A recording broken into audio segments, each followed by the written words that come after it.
Hello,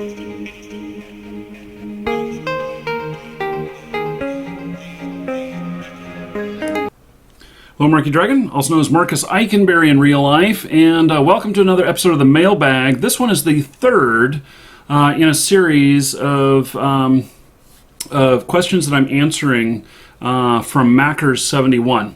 He has a school project, a high school project for his entrepreneurship class, and he sent me 25 questions. They're very good questions. If you didn't see the other ones, go back 2 episodes and start at the beginning of this one, because these are right on the mark.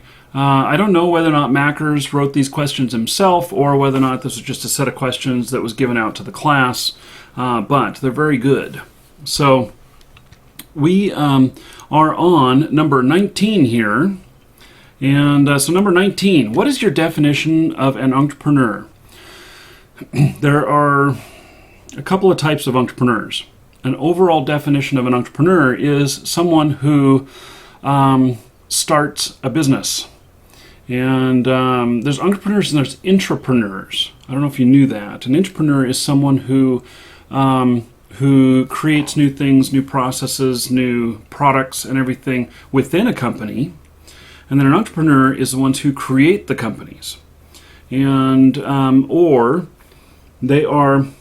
entrepreneur is a creator of things, whether that's innovation, creation, or whatever.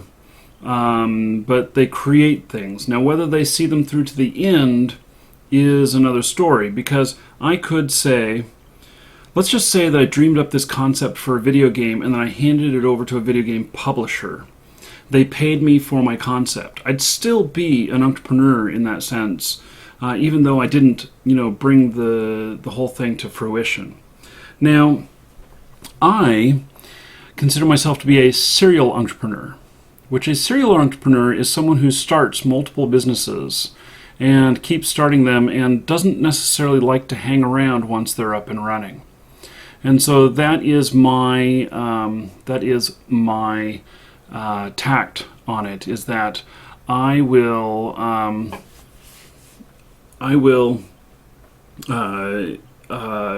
start a business, and then if it's successful and everything, do I want to continue on? Maybe if it's automated enough and I don't have to touch it as much. But or maybe I want to take in a partner on that and let them primarily run it, or I want to sell it and then have that be a money that I have for my next venture, something like that. So when did you first decide that you wanted to work for yourself? When I was born.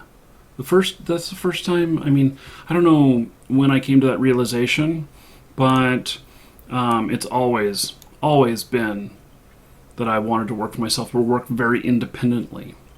Number 21, what types of goals did you have just prior to starting your own enterprise?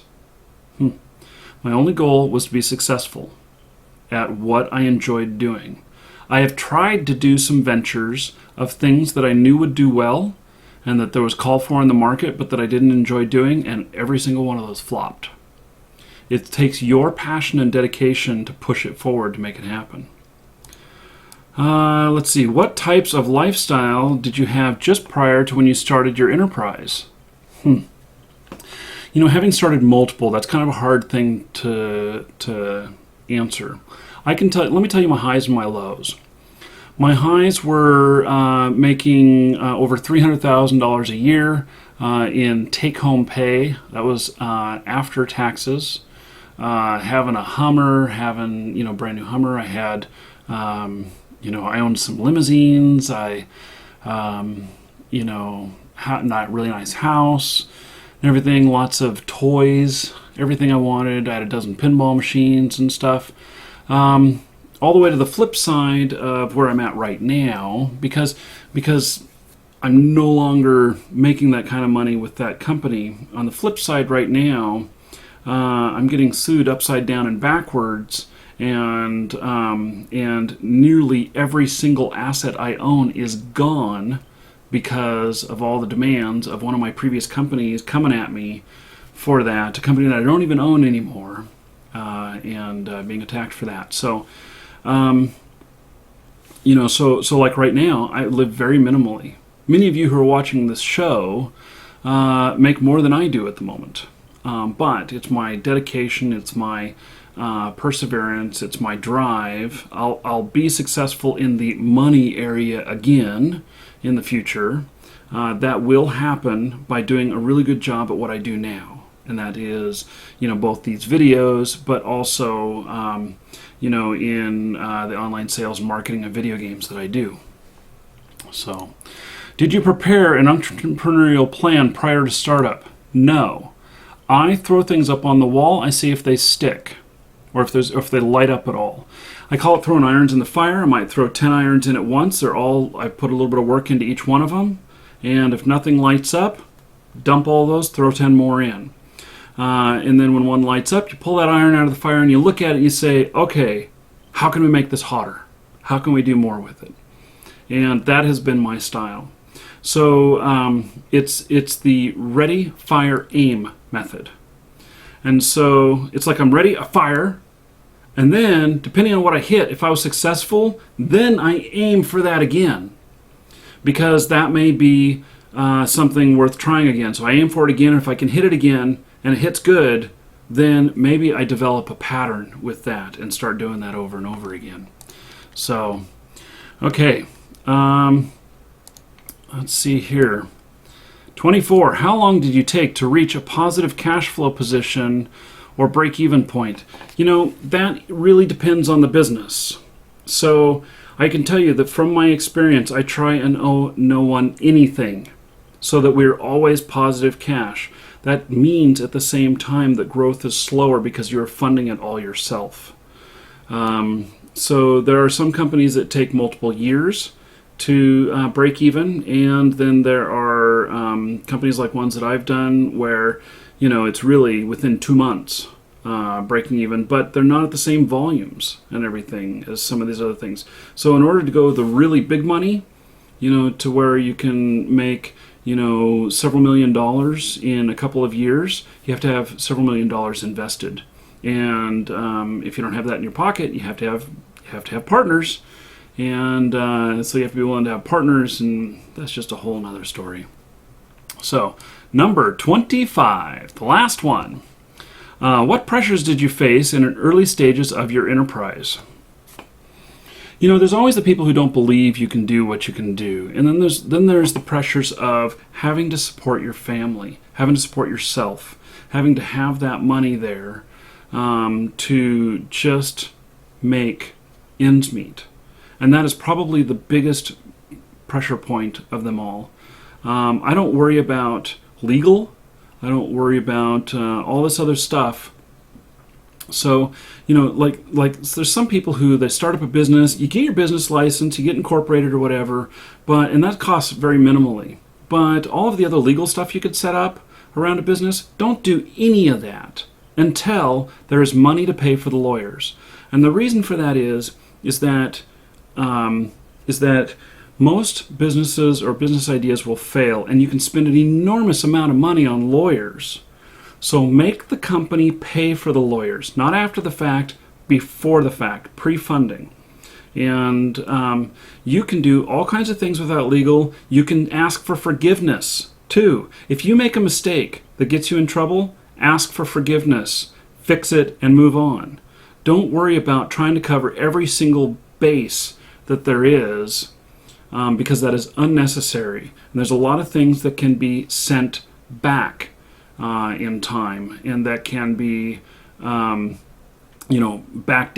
and everything. So, anyway, Mackers, when you get your first business up and running, please let me know about it.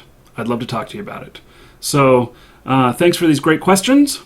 And this ends this episode of Markee's Mailbag, this three-part one. Wow, I didn't expect any of them to go this long. I expected that we'd cover like 3 per episode, not one subject per 3 episodes. But, whatever. So, for those of you who are on Twitch, hang on, don't go anywhere. And if you're on YouTube, please subscribe if you like this kind of content, because there'll be more of it in the future. Take care, everybody. Well, now that you've made it this far, can I interest you in a few more videos? You know, in the upper left, I get questions from people who are really exploring about who they are, what they should do, and, you know, the other people around them. And in that video, I really try and explain how you can just be yourself. Don't worry about the BS that other people give you. Just be you and continue forward.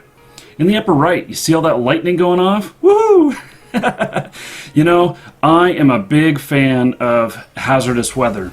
And I filmed this while in Mississippi and set the lightning show to music, hard rock music. So check it out if you want some just creative stuff that I've done.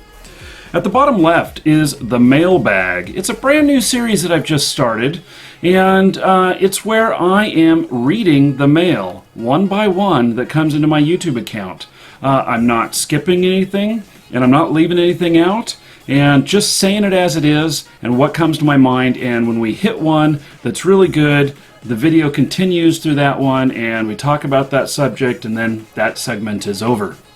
So I've come across quite a few good things from that, and it's been very well received. You should check it out if you want to see what other viewers are saying. And in fact, if you want to send me anything, you can. It will get read. So, and then in the lower right, you know, sometimes we have to deal with really shitty people. And, you know, I explain some of my experiences. You know, I was a bus driver. I got assaulted several times on the bus. I owned a computer store and had abusive customers. And in fact, just the other day, I fired a customer because he was an asshole. So, you know, don't put up with that stuff. Just, you know, make sure that people are respectful of you and have compassion for those other people.